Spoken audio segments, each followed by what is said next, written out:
The wind was cold that afternoon, the kind that bites through thin sweaters and reminds you that autumn isn't always kind. In the middle of the park, a little girl sat on a wooden bench beside her mother, clutching a threadbare blanket around her shoulders. Her cheeks were pink from the chill, and her small voice trembled as she whispered something that pierced the quiet air like a broken note. "Are we bad people, Mama?" The woman beside her looked down, eyes full of tears she tried to hide. Before she could answer, a man sitting a few benches away, holding a sandwich wrapped in brown paper, heard those words, and his world suddenly stopped moving. If you believe kindness still has the power to change lives, to heal broken hearts, and to rewrite the stories of people who've been forgotten, then please take a moment to like this video, share it with someone who believes in second chances, and subscribe to our channel. Because today's story will remind you, goodness still lives among us.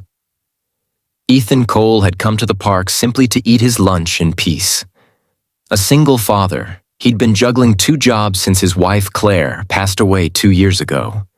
His life revolved around his 7-year-old son Noah, and the little moments they managed to share between school, work, and exhaustion. But as he watched the mother and daughter on the bench a few yards away, he felt something stir deep inside him. Something that reminded him of his own struggles, those nights when Noah had asked him if everything would be okay, and Ethan hadn't known what to say. The woman, maybe in her late 20s, looked tired. Her sweater had small holes near the sleeves, her hair was tied up loosely, and her face carried the quiet pain of someone trying to stay strong for far too long. The girl, no older than 6, had innocent blue eyes that still held hope, even though life hadn't given her much reason to. Ethan didn't want to intrude, but he couldn't look away either. When the little girl asked that question again, this time louder, his chest tightened. "Are we bad people, Mama?" "Because nobody wants us anywhere." The mother's lips trembled as she pulled her daughter close. "No, sweetheart," she said softly. "We're just unlucky right now." She tried to smile, but her voice cracked at the edges. Ethan's grip on his sandwich loosened. He had heard many cries before. His own heart had wept for his wife countless nights. But something about that small, trembling voice broke him in a way he couldn't explain. He stood up and slowly walked toward them, uncertain of what he could even say. The mother looked startled when he approached, as if bracing for judgment. But Ethan's eyes carried nothing but concern. "Hi," he said gently, his voice careful. "I couldn't help overhearing. Is everything all right?" The woman hesitated, then nodded too quickly. "We're fine," she said, "just resting for a while." But her eyes betrayed her words. They were tired, scared, and wet with tears she couldn't stop. Ethan saw the worn-out backpack beside her feet, the half-eaten piece of bread in her daughter's hand, and realized that resting wasn't the truth. He sat down on the edge of the bench, keeping his distance. "I'm Ethan," he said quietly. "And that's a nice blanket you've got there," he added, smiling at the little girl. The child, shy but curious, looked at him and whispered, "It used to be my baby blanket. Mama says it's magic. It keeps me safe." Ethan nodded. "Then it's the best kind of magic." The mother's name, he learned, was Grace. She had lost her job 3 months ago when the diner she worked at shut down. Her landlord gave her 2 weeks to vacate, and with no family nearby, she'd been living in her car ever since. But last night, the car broke down completely. Now she and her daughter, Lily, had nowhere left to go. "I've been trying to find something, anything," Grace said softly, her voice trembling. "I just need one chance." Ethan felt his throat tighten. He thought of Noah, of how it could have easily been them if life had twisted another way. Without saying a word, he reached into his bag and offered them his sandwich. Grace shook her head. "We can't take that." "Yes, you can," Ethan said gently. "It's just a sandwich. I can get another one." Lily's eyes lit up when her mother finally accepted it. She took a small bite, and the way she smiled, it was as if she'd been given the world. Ethan sat silently for a while, watching them eat. The park was full of laughter from other families, but for Grace and Lily, it felt like the world had forgotten them. That evening, when Ethan went home, Noah greeted him with his usual excitement. But Ethan's heart was somewhere else. He kept thinking about that little girl and her mother, wondering where they would sleep that night. After Noah went to bed, Ethan sat by the window, staring at the quiet street outside. He remembered how people had helped him after Claire's death. Neighbors who brought meals, co-workers who covered shifts. Back then, he had promised himself that someday he would pay that kindness forward. Maybe this was his moment. The next morning, Ethan returned to the park with a thermos of hot cocoa and some breakfast sandwiches. Grace and Lily were there, sitting under the same tree. Their faces lit up when they saw him. He sat with them, shared breakfast, and listened as Grace told him about her life. How she had grown up in a small town, dreamed of becoming a teacher, but life kept knocking her down. "I just want to make sure Lily never feels unloved," she said quietly. "Even if I can't give her much."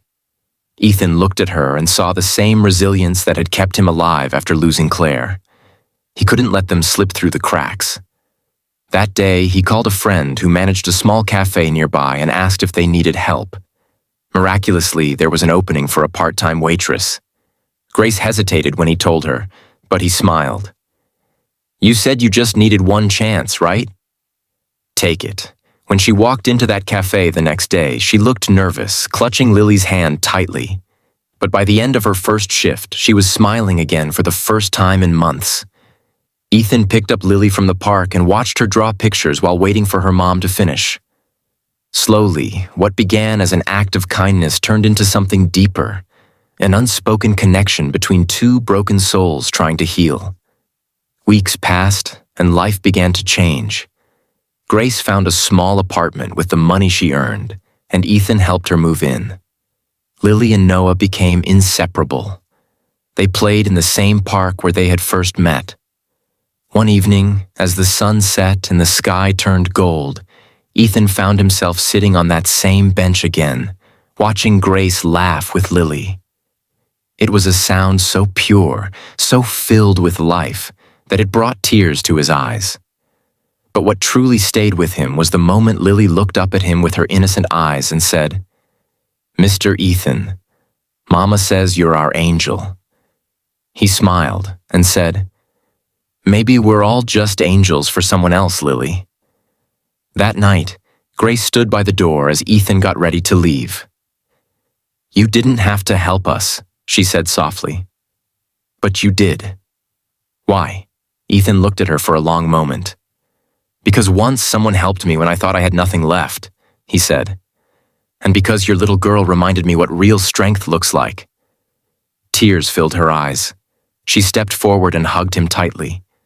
It wasn't romantic, not yet. It was something more sacred. It was gratitude, humanity, and hope all woven together. Months later, Christmas lights glimmered across town. The cafe was busier than ever, and Grace had become one of the most beloved workers there. Ethan and Noah came by often, bringing small gifts for Lily. On Christmas Eve, as snow began to fall, Ethan invited them to spend the evening with his family. That night, laughter echoed through his home again, and for the first time in years, it felt whole. After dinner, while the children played by the tree, Grace sat beside Ethan on the couch.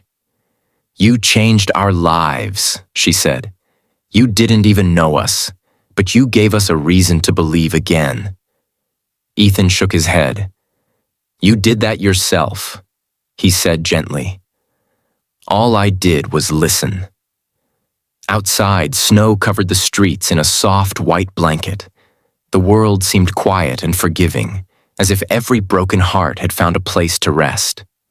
Grace looked at him and whispered, "You know what Lily asked me today?" She said, "Mama, do you think we're bad people?" I told her, no, baby. We're just people who got lucky enough to meet someone good. Ethan smiled through tears. Then maybe, he said softly, we were all meant to find each other.